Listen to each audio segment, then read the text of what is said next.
by whoever the law has designated, and if it is not being provided, to put such an organization on the spot.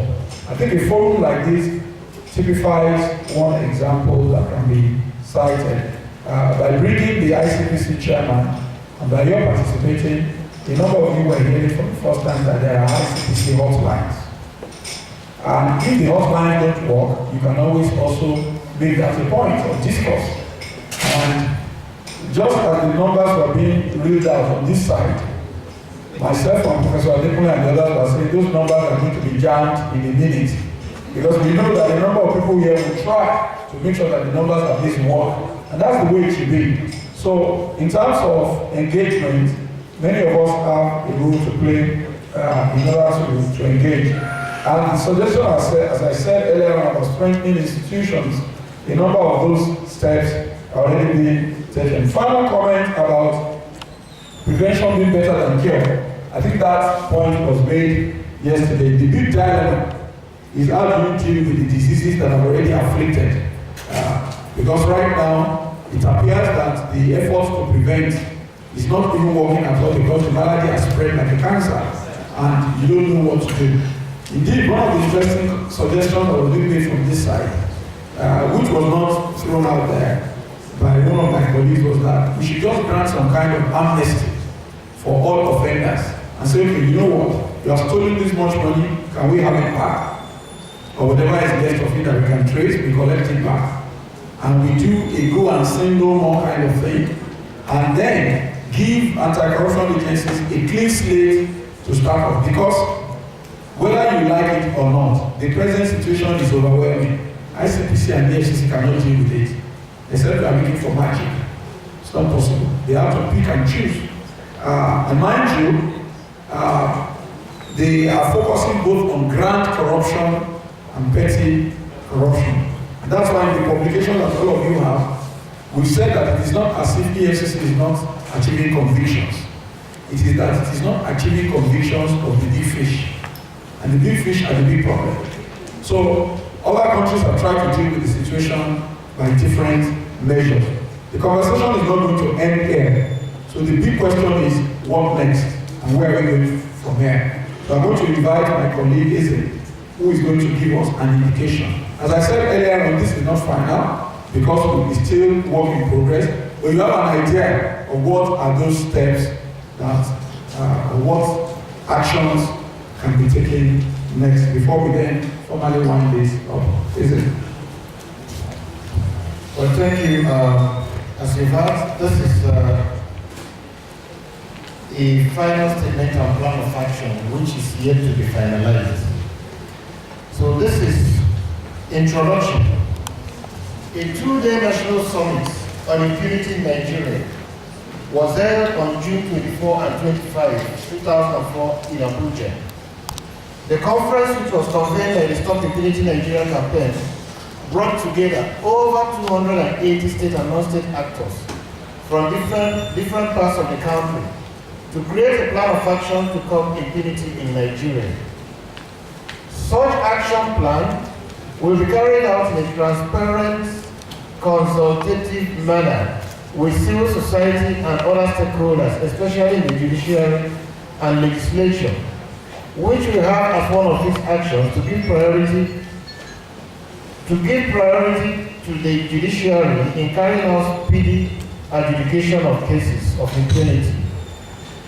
The summit aimed to provide stakeholders, including civil society groups, community-based organizations, faith-based organizations and grassroots groups, government agencies and the media, a platform to deliberate on the problems of impunity, identify what has been done so far, ongoing efforts and initiatives, and what remains to be done, which can then inform a comprehensive strategy for carrying on the campaign in a coordinated and focused manner, with all the actors reinforcing each other's activities and efforts. The summit was also done in collaboration with the End Impunity Now and Say No to Impunity campaigns. The summit discussed and identified the factors responsible for impunity in Nigeria and the consequences of impunity in the country. Factors identified as responsible for impunity include: 1. Deficiencies in the judicial system. These deficiencies manifest in slow-paced, high-profile corruption cases and wrongful acquittal of high-profile offenders, while ordinary petty criminals are convicted. These deficiencies are due to corruption, inefficiency, obsolete laws and procedural rules which permit the filing of frivolous applications and abuse of plea bargain deals, improper training of court officers, inadequate funding, politicization of the appointment of judges, among others. Since impunity is not merely the commission of a crime, but in fact involves a feeling of invincibility from punishment, impunity is symptomatic of a deficient judicial system. 2. The rot in the legal profession. The legal profession in Nigeria condones from its members actions that constitute misconduct in most developed jurisdictions of the world. Hence, counsel in Nigeria can file frivolous applications and petitions, raise frivolous defenses, seek endless adjournments in order to pervert the course of justice without fear of any consequences from the legal practitioners disciplinary committee. The decay also exists in legal education. The quality of teaching is very low as many teachers are out of tune with practice, the rules of professional ethics, and international best practices. This is partly due to the proliferation of law school campuses, which has raised the capacity of the law school to its limits. 3. The erosion of societal values. Many Nigerians do not appreciate acts of impunity as impunity anymore. It is the erosion of values which makes impunity appear attractive and profitable. However, the greatest despair that can take the hold of any society is the fact that living honestly is futile. The erosion of value starts from the level of the family, which is the society's basic unit. The family has failed to instill core values in children, and this has led to a greater impact on the general society. 4. Corruption in public finance management. Corruption in the area of public finance management, which manifests in such perverse illegalities as late enactment of the budget, extra budgetary spending, failure to adhere to the rules of procurement, stealing of public funds, inflation of contract splitting, crude oil theft, among others, leads to loss of revenues.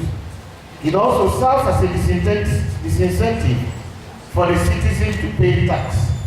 5. Failure of the anti-corruption agencies.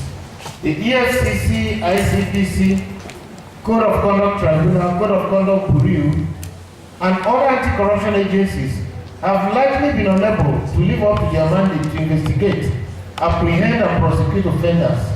The investigators from these agencies sometimes fail to gather sufficient evidence. These agencies also contribute to the delay of proceedings by seeking endless adjournments. The agencies are also subject to political manipulation, particularly since they are not financially independent and are also inadequately funded. Further, the staff of these agencies may sometimes collude with accused persons to pervert the course of justice. 6. Politicization of the office of the Attorney General. The exercise of the functions of the Attorney General, the political appointee, is characterized by several irregularities, such as the abuse of prosecutorial discretion and non-diligent prosecution. This is likely due to the partisan nature of the office. 7. Lawlessness of security and paramilitary agencies. Security and paramilitary agencies carry on the operations and activities as if they are above the law. Very often they act outside the law and are hardly made to answer for their misdemeanors. This attitude has left the mass of the people disoriented and helpless to act right, or even trust these agencies to help them obtain justice. 8. The attitude of the media. The media is inconsistent in keeping high-profile corruption cases in attention of members of the public. 9. Obsolete legislation. Several enactments in Nigeria are out of tune and allow those who commit offenses with impunity to evade prosecution or conviction. Impunity therefore makes life nasty, brutish, and short in Nigeria and has led to the following consequences: poverty, institutional decay in all sectors, self-public finance, blah, blah, blah, attractiveness of politics to scoundrels and proliferation of these elements in politics, electoral malpractice and the return of unsuitable leaders. The way forward.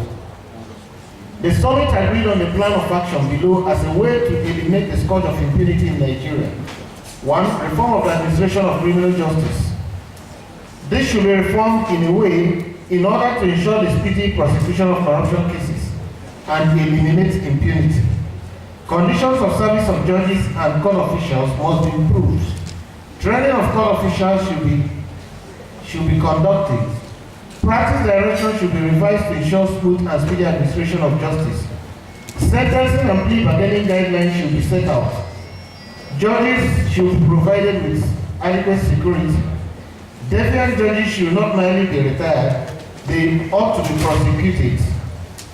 Transfer of judges should not be made to frustrate prosecution. Elevation of judges should not deter trial. Frivolous petitions against judges should be prosecuted. Reforming the legal profession. The legal profession in Nigeria must be revived and reformed. Filing of frivolous applications and raising frivolous defenses should be punished by the Legal Practitioner Disciplinary Committee. Legal education should be reformed to instill professional ethics in law students. National orientation. There is a need for national orientation of ethical values both by the government and the governed. Nigeria must stop putting a monetary value to everything, but allow the law and morality to take precedence over money. Nigerians must adopt and uphold a culture of whistleblowing in order to serve as the eye and ears of the anti-corruption agencies. Transparency in management of resources. This will prevent the loss of revenue and also encourage citizens to fulfill their civic obligation to pay tax. Prompt preparation and passage of budget. Executive and legislature are all to prepare personal budgets early to curb extrapolatory spending. Revamping the anti-corruption agencies. The EFCC, CCT, CCB, ICPC, etc. must be granted financial independence by being given first-line child funding. Further, this funding must be sufficient for these agencies to carry out their operations without hindrance. The staff of these agencies should undergo training from time to time. The agencies must also be subjected to monitoring by a supervisory body, which will monitor corruption and the exercise of prosecutorial discretion. Separation of the Office of Minister of Justice from that of the Attorney General. Reform of the law enforcement agencies and the paramilitary. These agencies, especially the police, are the worst perpetrators of impunity in the country. The reason of this is not far-fetched. They are not accountable to anybody other than the IGP or the Police Service Commission, as the case may be, and who invariably do nothing to check the exercise of these agencies. It's recommended that activities of these agencies should be properly regulated. They should be properly trained in the use of weapons and human rights. These agencies should be reoriented in the need to uphold constitutional provisions, particularly Chapter 4 of the Constitution of Fundamental Rights. The entry qualification of military and paramilitary officers should be shored up beyond the pedestrian school certificate qualification. Media. The media should have times condemn impunity and uphold good governance. In the case the media becomes compromised, media leaders should work on reversing the situation and develop adequate punitive measures for the sector to reduce the occurrence. They should play the watchdog role and monitor and monitoring roles for the government and citizens on issues of impunity, especially in the forthcoming 2015 elections. Enforceable laws. National Assembly should ensure that legislations are updated and par with international best practices. Of course, there is a recommendation for effective collaboration in civil society to strengthen the various anti-impunity campaign efforts in ensuring that the groups meet the desired goals. Together, the groups will form a massive campaign and sensitization drive to enlighten the populace about impunity and available redress mechanisms. Several government tools and national laws exist to counter impunity, but due to lack of awareness, they are not used. Activities such as mass mobilization for petitions, for petition signing, conventional and new media, drama and public address tools should all be used in making the issue of impunity a national issue. The UN has endorsed November 2 as International Day to End Impunity, and the campaign should collaborate with other CSOs to create activities in Nigeria to draw public attention to the widespread issue of impunity. Such activities will ensure greater enforcement of anti-corruption laws and reduce corruption among citizens. Reward system. Presidential awardees of the National Honors Award and National Merit Awards should be properly scrutinized and screened in line with criteria which is anti-impunity, that they should be compliant with in terms of these are not people who should have perpetrated impunity. This will ensure that awardees truly deserve the award and send a clear word signal to Nigerians that hard work pays. Expanding the fight to the private sector has to be brought on board.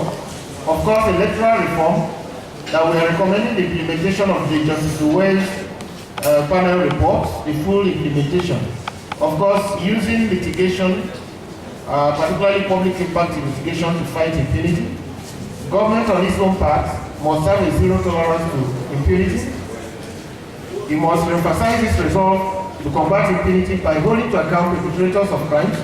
Government should make utmost due efforts to bring such persons to justice regardless of status. Government should also work on regulating the exploitation of natural resources, which is seen as one of the most porous routes to fiscal rascality in the country. Conference was, gentlemen and ladies, this is the draft of the final report. Thank you very much.